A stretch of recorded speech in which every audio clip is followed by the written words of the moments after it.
Ça va Nathalie? Bonjour Nathalie. Qu'est-ce qu'elle est charmante cette boutique. Merci. Tu vas bien? Très bien. J'aime mieux qu'on est vraiment accueillis par tous ces parapluies. Plein de couleurs. Ouais, c'est vrai. Plein de couleurs, plein de styles différents. T'as des unis, des bariolés, des... Voilà, des unis imprimés, des fantaisies, des dentelles, des poignées différentes. Des pliants, des tubes golf. Voilà, pour les enfants aussi. Comment tu fabriques tes parapluies? Alors, il y a plusieurs étapes. Ouais. Et la première est par là. Donc, en tout premier, il faut acheter les tissus. Ah, ça c'est important. Voilà. Justement, choisir quel type les de tissu tissus. tu utilises pour faire Alors, tes parapluies, toi? Polyester. Ouais. Il y a des polycotons, c'est-à-dire un mélange de polyester et de coton. Donc ça, là, c'est un polyester c'est imprimé. très doux, hein. C'est doux. Alors évidemment, quand on a le tissu comme ça, on se dit bon, qu'est-ce que ça peut donner? Aucune Comment idée. tu fais pour te projeter? Ouais. Eh ben, on a un miroir, un double miroir, voilà, qu'on s'est fabriqué. On pose comme ceci. Et là, tu as une vue du C'est futur génial. parapluie. C'est pas mal. Dis donc, c'est astucieux ça. Ça fait combien de temps maintenant que tu es installée à Blois? Alors, je suis à Blois depuis 1 an et demi, mais j'ai travaillé chez un fabricant en Normandie pendant 9 ans. Le village où on s'est installé, il y avait un artisan, fabricant de parapluies. Donc j'y suis allée, toquer à la porte, voilà. Besoin d'une couturière, quelques heures par semaine. Puis là, j'ai tout appris, toutes les différentes étapes. C'est-à-dire que tu as importé ce savoir-faire de Normandie ici à Envie de Blois. revenir à Blois. Puis bon, il y a un bon accueil. Les gens aiment bien, sont surpris de découvrir un atelier de fabrication de parapluies. C'est pas qu'un simple magasin en fin de compte. Mais c'est bien parce qu'il ne reste plus qu'une dizaine d'artisans qui fabriquent de façon artisanale les parapluies. Donc il faut les soutenir.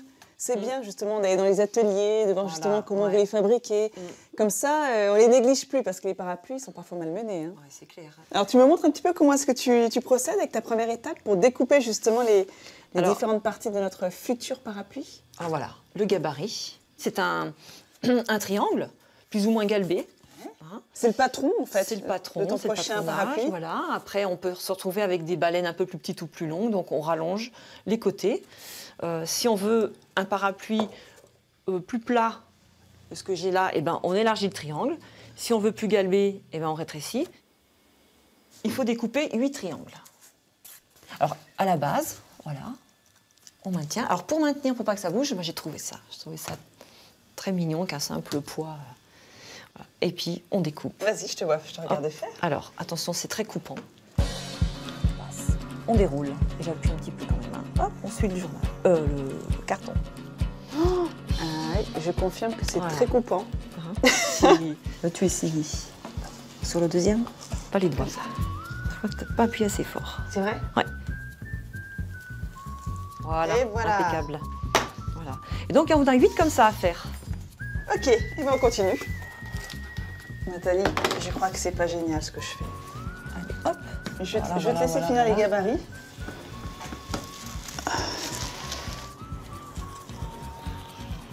Et on va pouvoir y aller. Oui, on a tout ce qu'il faut. Je les récupère et je te suis. On va assembler les 8 pointes. Alors, en premier, 2 par 2. C'est bien parce que tu fais redécouvrir le parapluie. C'est plus qu'un objet utilitaire pratique, ça devient vraiment un accessoire de mode. Oui, complètement.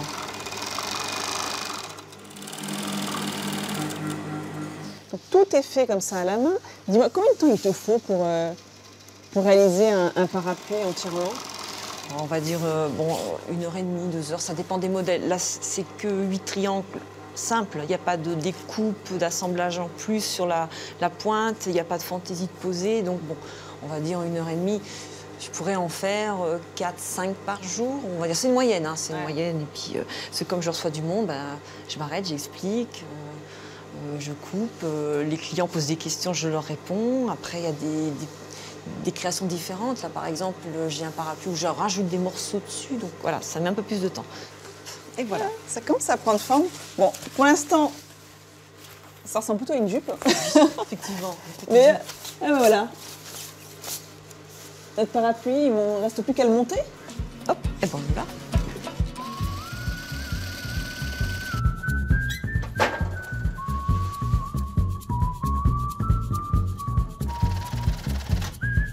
Et là, dans l'aiguillette, il y a un trou pour le passage de l'aiguille.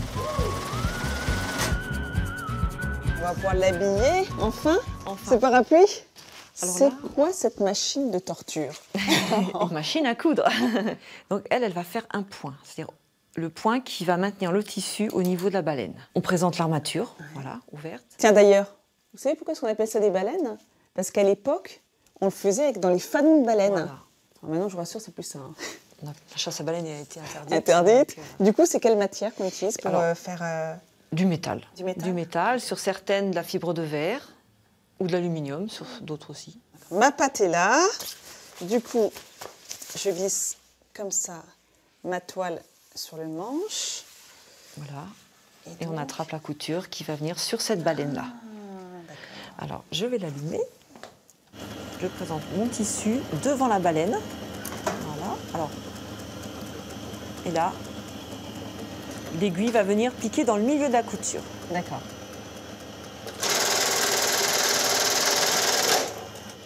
Et on tourne. Qu'est-ce qui te plaît dans ce métier? C'est de créer, en fin de compte, d'imaginer le parapluie en voyant le tissu et puis de le voir terminer. Des fois, j'ai qu'une hâte, c'est quand je me lance dans un modèle, c'est de le voir fini. Alors là, je le fais du début à la fin, sans m'arrêter. Je travaille à 4 mains, là.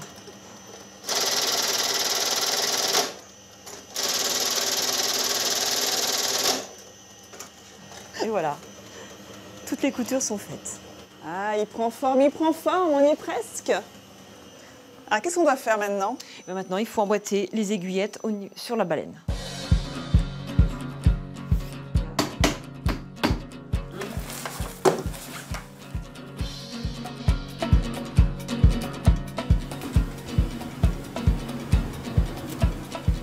La plaque est installée, la poignée, nos aiguillettes sont en place. Je peux l'ouvrir? Ah oui, vas-y.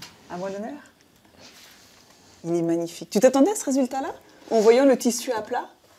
Non, parce qu'à plat, on n'imagine pas avec le beau galbe, quoi, avec le galbe. Mais c'est vrai qu'il rend bien. Je n'avais pas fait en... Il était très beau, mais là, tu l'as sublimé. Il y a une espèce de mise en valeur là, avec ce jeu d'ombre et lumière, puis le petit côté satiné. Ouais, il y a des reflets, en fin de compte. Et puis, je ne vais pas en faire beaucoup, parce que j'ai très peu de métrage. Donc, il y en aura peut-être 2, 3, je verrai. Ouais, si vous avez craqué, dépêchez-vous. Hein. Vous avez compris le message.